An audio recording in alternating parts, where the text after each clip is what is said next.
Salam, Maryam. Walaikum salam. Thank you for joining us again quite soon on the podcast since your last appearance. But I guess the circumstances have changed so crazily and drastically that I think it's important that we kind of speak again and have a slightly different conversation. I guess, I mean, first things first, how are you? How's the family? Is everyone coping in self-isolation? Yeah, Alhamdulillah, we're coping. It's difficult. It's been difficult. I think although we haven't been thrown into homeschooling because we've been doing it anyway, I feel like there's been so much change to our routine and There is kind of things like a weird added pressure, right? absolutely. Once you know that you're not allowed to leave the house, suddenly that's the only thing you want to do, Yeah, which is, I think, just kind of human nature. So I guess for people that might not have heard the first podcast that we did together, the title of it was something along the lines of "Should more Muslim parents consider homeschooling?"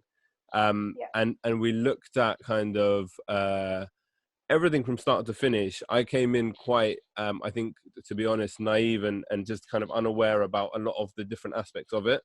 And I threw a lot of misconceptions at you that were partly mine and partly just the general stuff that you hear about homeschooling and homeschool kids. yeah, But as I said, now we're in a position where, we're in quarantine. We don't know how long for. And so parents are now having to face the reality of spending the entire day with their kids. yeah, And yourself as a kind of parenting coach and someone that homeschools and kind of essentially coaches parents through all of that stuff, I thought it would be worth having that conversation with you. So your specialty is kind of 0 to 7 year old kids, yeah. The um, earliest, yeah. the early years. And I guess my first question is probably along the lines of how do we talk to our kids about coronavirus, especially at that young age? What are we expecting them to understand? How much detail should we go into and everything, and all of that, basically? Hello? Yeah, it froze. I didn't catch what you said there. Oh, that's fine. I'll repeat what I said. This is the problem with technology. So yeah, what I was saying is that for young people or for kids between the ages of 0 and 7, um, I- the difficulty as Yeah. parents, I think, is probably knowing what level of detail you can go into. How do you talk to your kids about coronavirus? So I guess we'll start there. Like how does a parent approach this conversation topic with their kids? I think first and foremost, it's just gauging what our children already know about the situation, because a lot of them, if they're already in nurseries or in schools, they'll realize there's a big change that, okay, why am I not going to nursery, or why am I not going to school? And perhaps there's been already teachers have approached the subject, or maybe, we all have sort of the news at home and perhaps they've caught that kind of coronavirus word and they know what's happening at the moment. So I think it's first and foremost being open with our children. So perhaps asking open questions to sort of gauge what they already know. Yeah. And then secondly, just to be honest, I think obviously we don't want to scare our children, because obviously what we know is a lot more, we know a lot more in depth. So there is a sort of, I think there is a sort of line to which obviously we wouldn't want to cross with them. And also explaining to them, okay, although this is a virus, and how we sort of can protect ourselves, because now we're at home with our children. So, the simple things that sort of like washing your hands, and also I think offering reassurance that life, if we think about it as adults, such a scary and sort of unprecedented time for us, and we have sort of big feelings that are coming up, we're being isolated at home, and it's the same thing for our children as well. So Yeah. offering and allowing ourselves to be a safe space for our children to sort of open up and say, mummy, I'm scared, and mummy, I really want to go out. And my children say to me as well, like, my eldest said to me, she's 5, and she said, mummy, I hate this coronavirus, we can't go to soccer, we can't go to the parks. And it's so difficult because you see in them and you just think, oh, how do I explain this? It's such a difficult concept for them that we're not allowed to go out. So just allowing yourself to be a safe space and allowing for them to, express their feelings and how they feel about the situation, and just being there. There's unfortunately there isn't maybe anything we can do to sort of make it better. I.e., we can't allow them outside, but perhaps there's other ways at home that we can sort of engage them and keep them busy and distracted. I think the difficulty, from at least how I perceive everything, is that we as adults are also struggling with this. And I think, people are coming around to that fact. Like, my thought process, and I think I might have already mentioned this on a previous podcast, is that initially I was thinking about the health implications of coronavirus, being like people are going to die and whatever else. Then I started thinking about the economic impact and how that's going to really impact families and whatever else. And now I'm falling on, and I'm still in the same place of thinking about mental health. And it's really scary, because I feel like as time goes on and this isolation period kind of just drags on, people are really going to struggle. And there's been conversations around domestic abuse as well. People are now technically locked up with their oppressors. And it's quite difficult at like an adult level to kind of cope with and deal with the reality that all of a sudden our lives have been catastrophically kind of shifted and changed, and we don't know how long for, and we don't know, what the repercussions are. And I guess being able to kind of communicate that with kids, and I mean, here's probably a question for you: that when you as an adult or you as a parent are still struggling and are concerned and scared, it, I find it, or is it not disingenuous to kind of tell your kid, oh, everything's okay, you're all right, everything's going to be good, but then you go to your room and you're kind of crying in kind of fear and anxiety? Is that fair?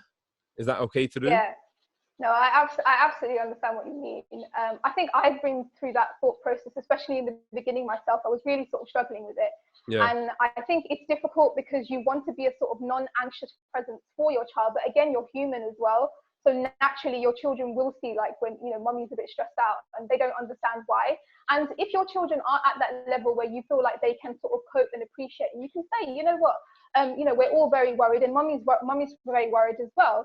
And it's okay to be, it's okay to have those feelings. So again, you're sort of showing that it's okay to have those. They're not negative feelings. Everyone has those big feelings. And it's okay that obviously your children are feeling that way as well. But I think, again, it's really interesting that we're having this podcast as well, because I think, as much as adults, our mental health perhaps might be suffering, I think it's the same for children. And like you were saying, with, I was reading articles about, domestic abuse being on the high. And, it's so sad because for some children, school was their sort of safe haven.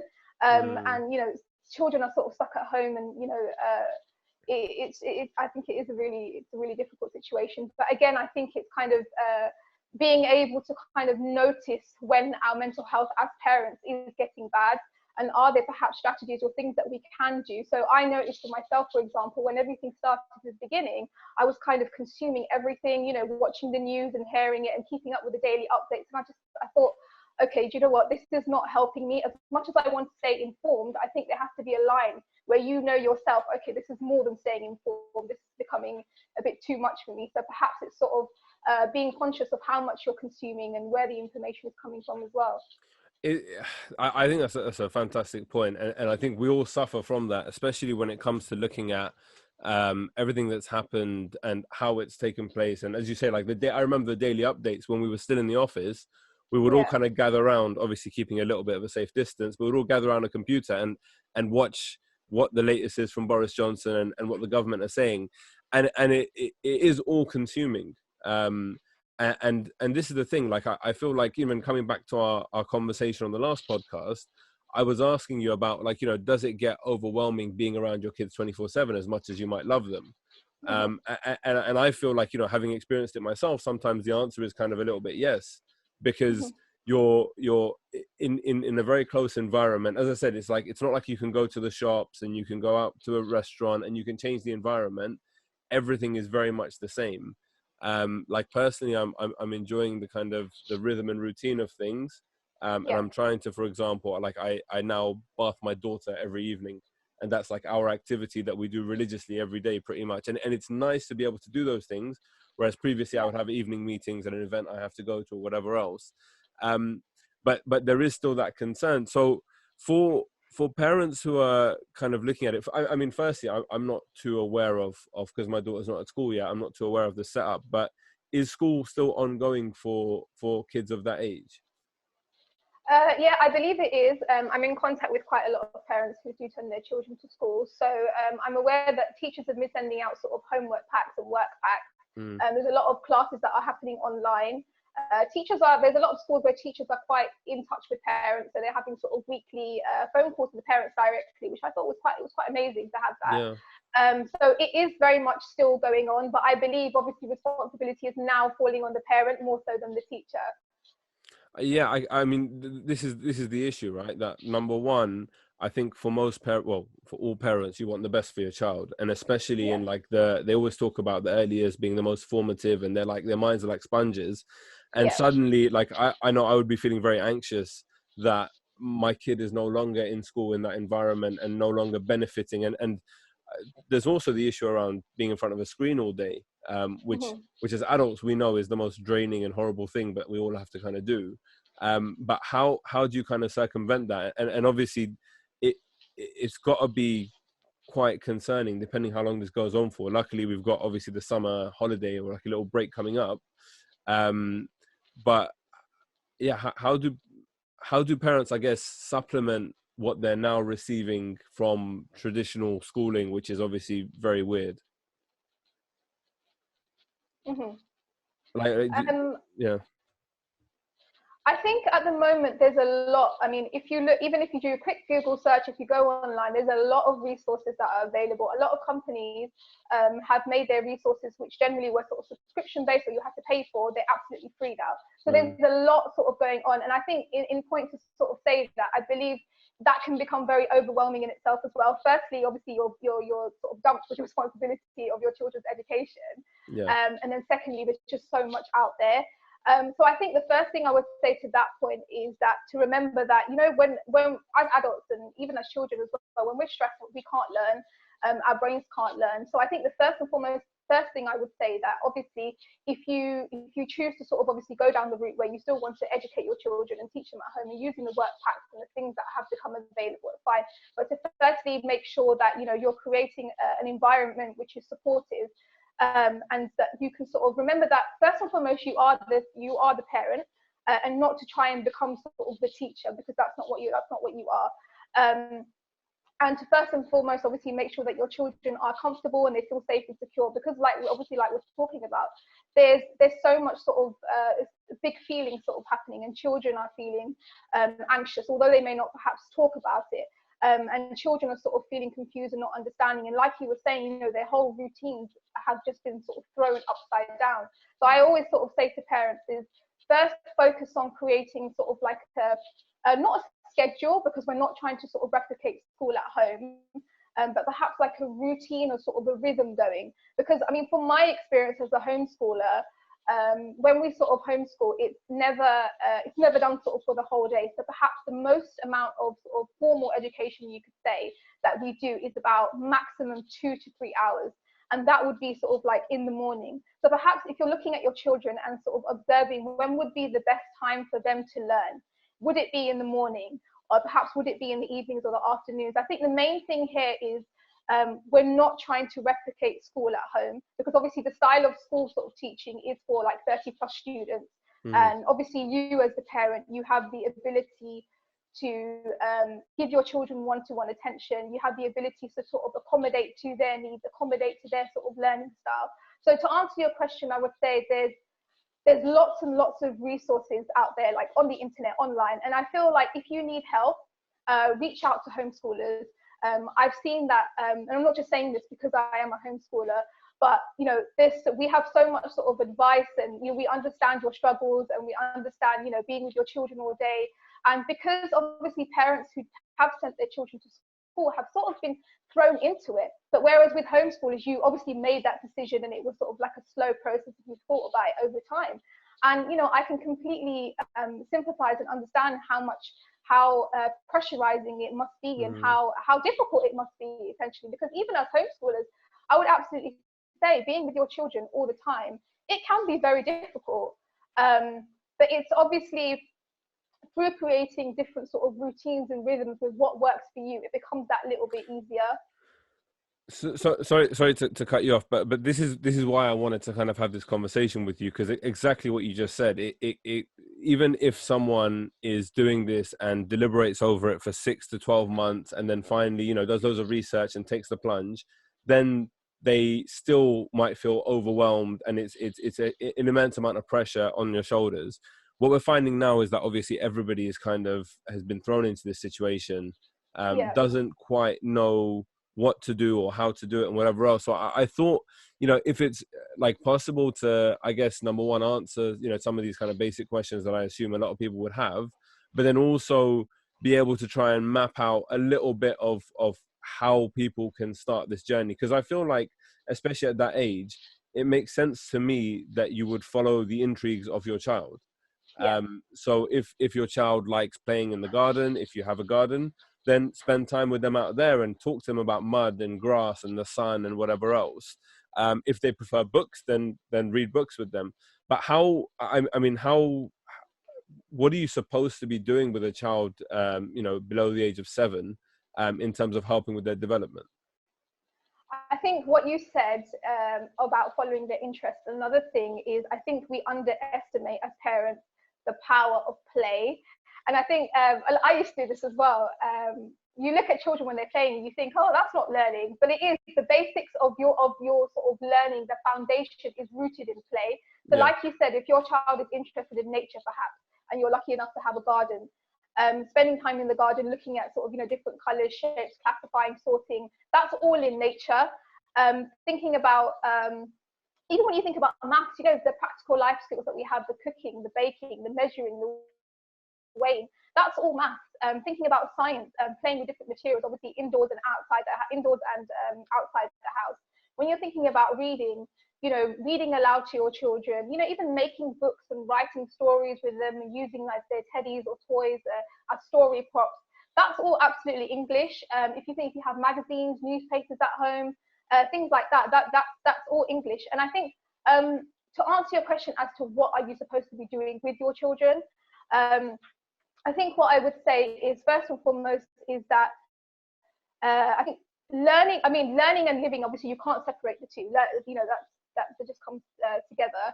But I think what I would say is follow your child's interest. So another thing which is really good is actually project work. So sit down with your child, so with your 5 or 6-year-old, or even your 4-year-old perhaps, and say, what would you like to learn about? And perhaps you could create an amazing list of things that they want to learn about. And that could be like theme studies or project work that you could do. Another amazing thing that we do, which is actually from a book which is very popular in the homeschooling community, it's called The Brave Learner. And what she sort of recommends, which I do personally, is to create a giant wall of questions. And we know how many times children ask questions in a day. So what you could do is every time your child asks a question, or if they're, if they're at the age range where they can write it down on a sticky note, stick it up on the wall. And I bet you by the end of the week, you probably have thousands of questions up there. And then every day you can sort of choose 1 or 2 and look through them together, look through books, go on the internet, absolutely anything. And I think another thing which is important for parents, which I always sort of say to the parents that I work with, is perhaps look at creating, have a little notebook or journal for yourself. Because sometimes I think at the end of the day, you might sort of think and sit there, oh gosh, what, they haven't learned anything. And I just, like, what am I doing? Yeah. Creating a little sort of journal and noting down, okay, what books have you read today? Observing, what can you observe in your child? Perhaps you've, given them something to do. Look at their strengths, look at their, what they find difficult. Think about any of the questions that come up again. So you can sort of look back at the end of the day, you flick through it and you think, what, actually, we have done quite a lot. We did baking today, we did cooking, we read some books today. And looking at, what subjects sort of come underneath them. That's basically what I would say is, at this time, that our children will remember how they felt.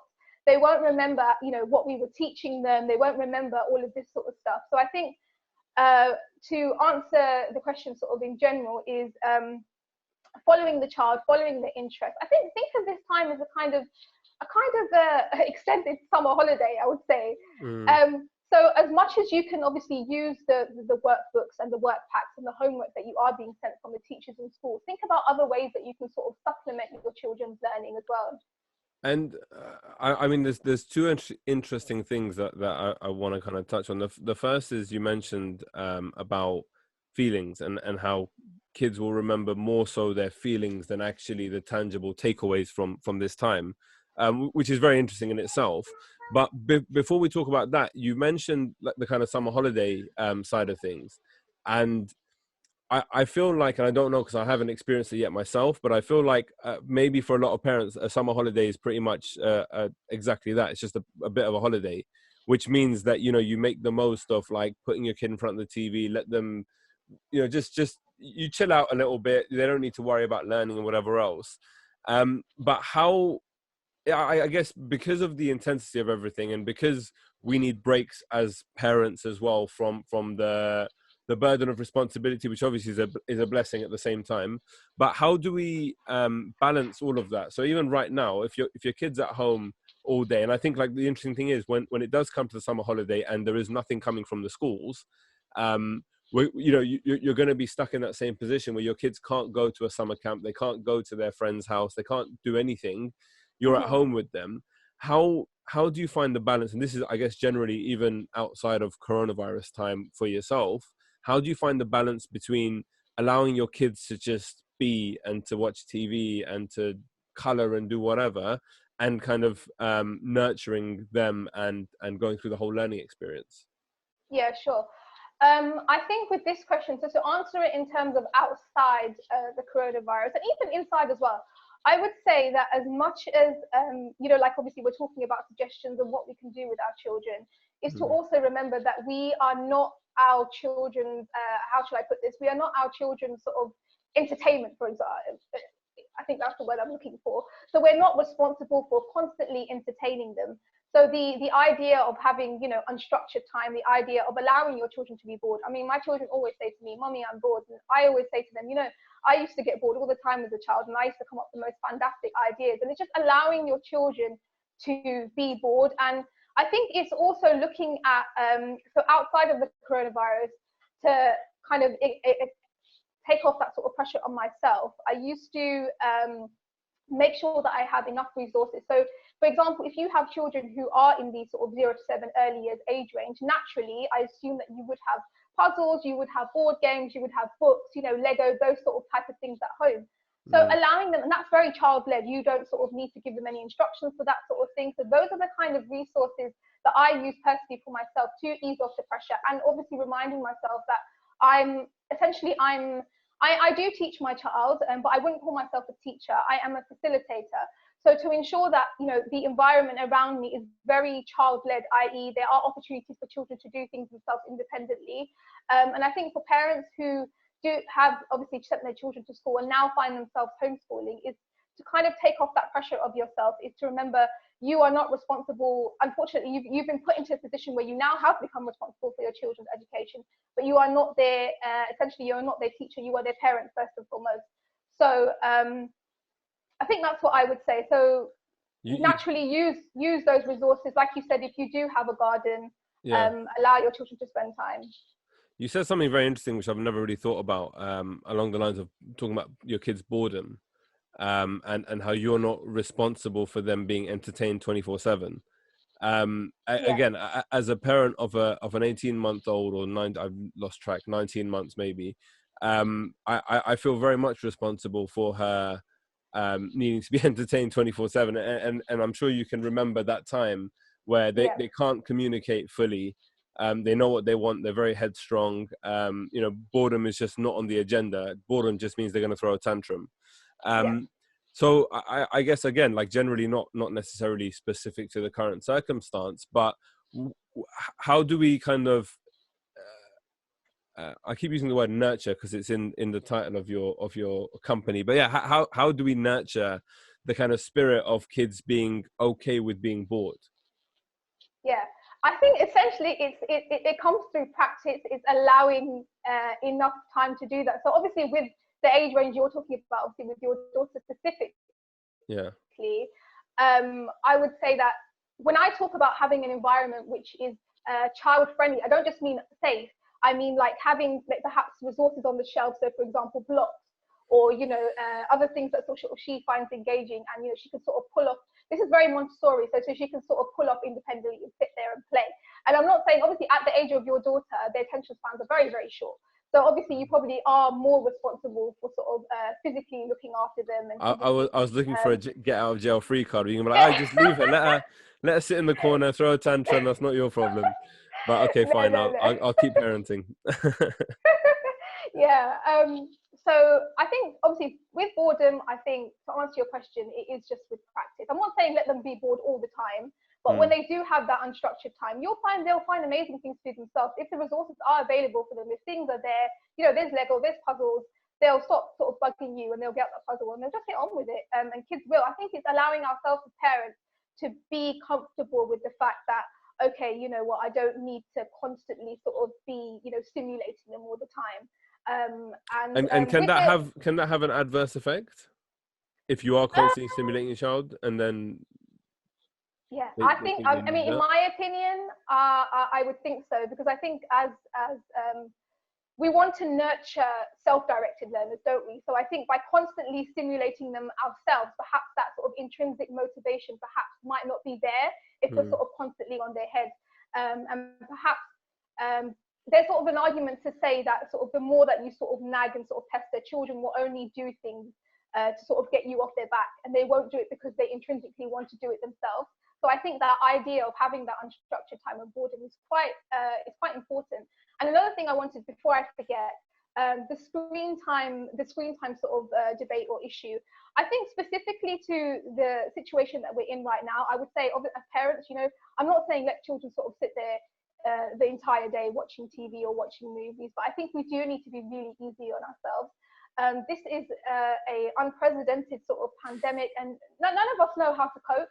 Nobody knows if they're doing is right or if it's wrong. Nobody knows. So I think there will be some days where, you'll just sit and watch movies, for half of the day. And that's absolutely fine. If that's what you need for your mental health, and if that's what your child needs at that time, that's absolutely fine. I think given the situation that we're currently in, I would say absolutely anything goes. Nobody knows what they're doing. I think that's very true and very important. Like as I mentioned right at the beginning, we're still coming to terms with everything. People have lost their jobs, are on furlough. Self-employed people, their businesses can no longer run, and whatever else. And then at the same time, for those of us who are parents, it's like you've also got the responsibility of looking after your child, but added responsibility of like spending probably a lot more time with them than you previously were. And it can be very kind of overwhelming. So I think just in terms of, we've briefly talked about it, but in terms of resources, actually, no, sorry. Before we move on, I don't want to forget that you were talking about feelings. And I found that very interesting because, as I said, like, I think especially in the early years, it is all about feelings. And when I say early years, I mean like 1 to maybe 3. I don't know. I haven't got there yet, but I'll tell you in a year's time. But like, it's very much, I know about, making your child feel safe and loved and important and appreciating every little thing they do and encouraging them and everything else. But how does that then, I guess, develop and manifest in the sort of the following years? Because again, I was under the impression that like from 3, 4, 5 onwards, it's very much about them not learning everything, but the building the foundation and the building blocks of what will be their let's call it educational spectrum, and then leading on to their kind of career and their aptitude and how smart they are and how good at maths and everything else. I always felt like it's very early on that you develop like an acumen for this, but you kind of said the complete opposite, which was like, just make your kids feel good. That's all that matters. So yeah, I'd love to hear more based on kind of your own research and understanding as to how important is it what kids are learning in those early years right now.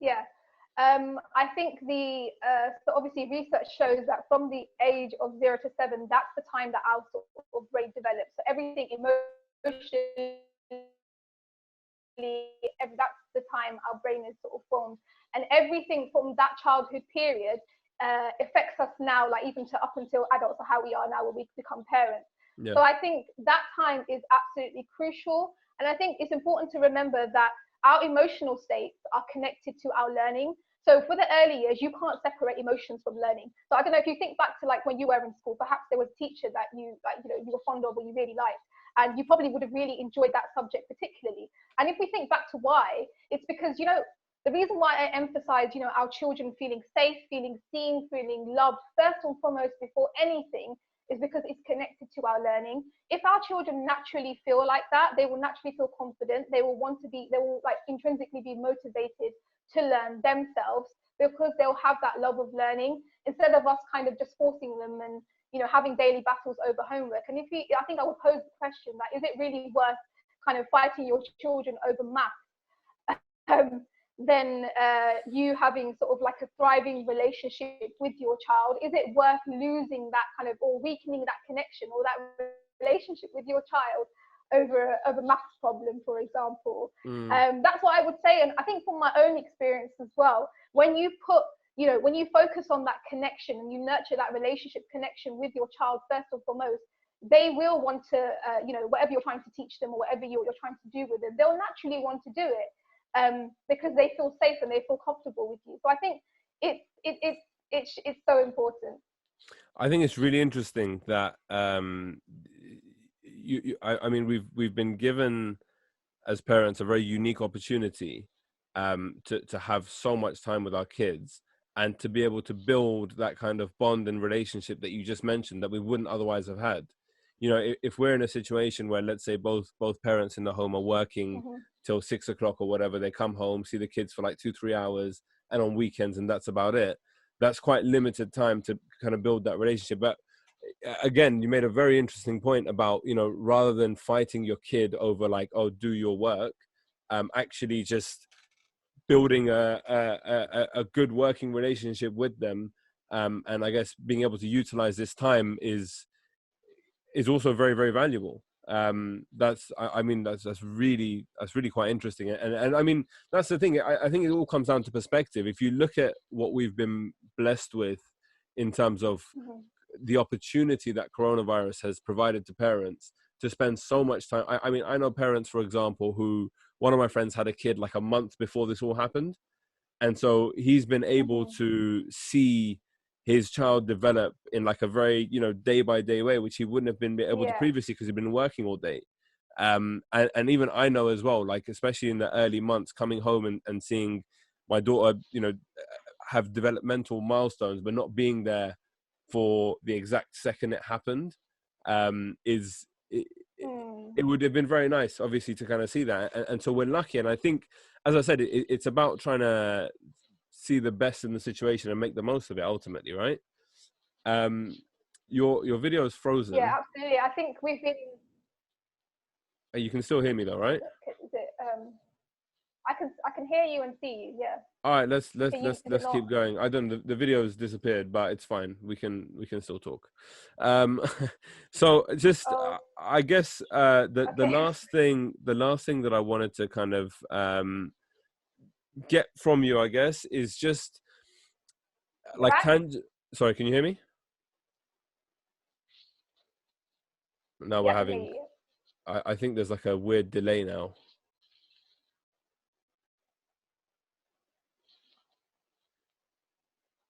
Hello.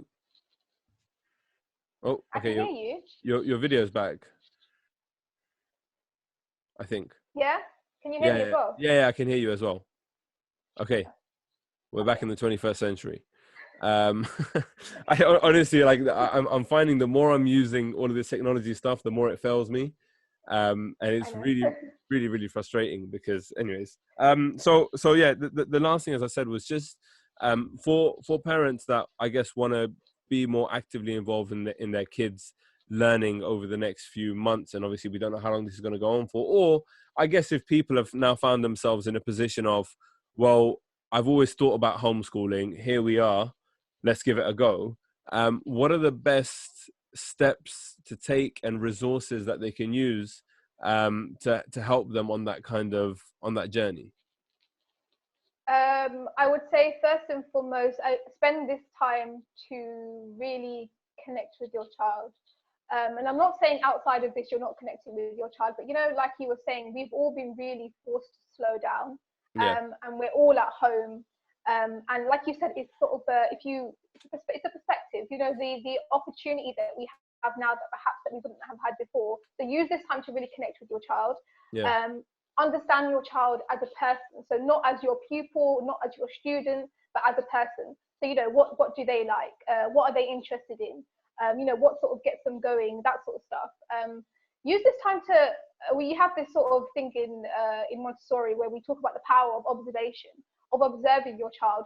So, even like we were talking about the resources that you have at home, what do they tend to go for? Do they tend to go for the Lego? Do they tend to go for the painting? Do they tend to go for, what do they tend to go for? And through little things like that, you can really sort of pick up what your children are interested in. Do they pick up the book about dinosaurs, for example? Or do they pick up the book about, plants and flowers? Through those types of things, you can really get to know your child. And again, like I was saying, ask them what they're interested in. If you want to use this time to experiment and, think about homeschooling, start maybe some project work and really make it child-led. Obviously, you will be there as the facilitator, but allow them to sort of explore, discover things that they're curious about, and just use this time to allow your child to sort of experiment and discover things that perhaps they might not have been able to discover before, because obviously with school, it's a bit different. You don't have the opportunity to explore your interests as much. So I think that's what I would say, is use this time to really focus on connecting with your children, really look at perhaps the environment that you have at home, think about what resources that you have at the moment, perhaps what resources you might want to add, and just, I would say, your answer lies with, I know it sounds so cliche to say this, but your answer lies within your child. There's a saying that we have that is, your child is the curriculum. If you allow yourself to kind of succumb and allow your child to show you what they need to learn, and I think that's the most difficult thing that we find as parents. And I think we touched on this in our previous podcast, where we sort of spoke about traditional schooling, and we spoke about obviously us going through the sort of education system and having those sort of views of education and what it should look like. So I think really just use this time to get to know your child. But in essence, that's what I would say. Well, you mentioned the previous podcast. I guess we should probably shout that one out again. We as I said, like it was a very interesting conversation and genuinely very eye-opening with regards to looking at homeschooling and, I guess, understanding it in a more holistic way. And as I said, like, I think for people that haven't ever looked at it, and I know quite a few people now actually that have, and people are increasingly looking towards that for various reasons. But it does seem like a very beneficial and viable option for a lot of people. Obviously, it doesn't come without struggle. It doesn't come without effort. But the rewards are kind of there in terms of, as you said, like being able to spend time with your kid, but then also appreciating the fact that there are, and obviously right now it's not accessible, but there are networks and there are trips that people go on, homeschooling networks where people come together. And obviously you're also like very well placed to help guide people if they need any kind of support or whatever. We'll put your details in the kind of description again. But no, I think this has been really useful and interesting. As I said, like I just feel like a lot of people now, and I met someone actually a couple of days ago. Well, I say I met someone. It was at my local Islamic center. We were handling some sort of burial issues. That's why we were meeting, just to clarify. I'm not breaking lockdown protocol. This was essential work that was being done. But he was talking about the fact that, he now, his day has completely changed. He has no work anymore. And he's basically spending the time with his kids, who I believe are both under 7.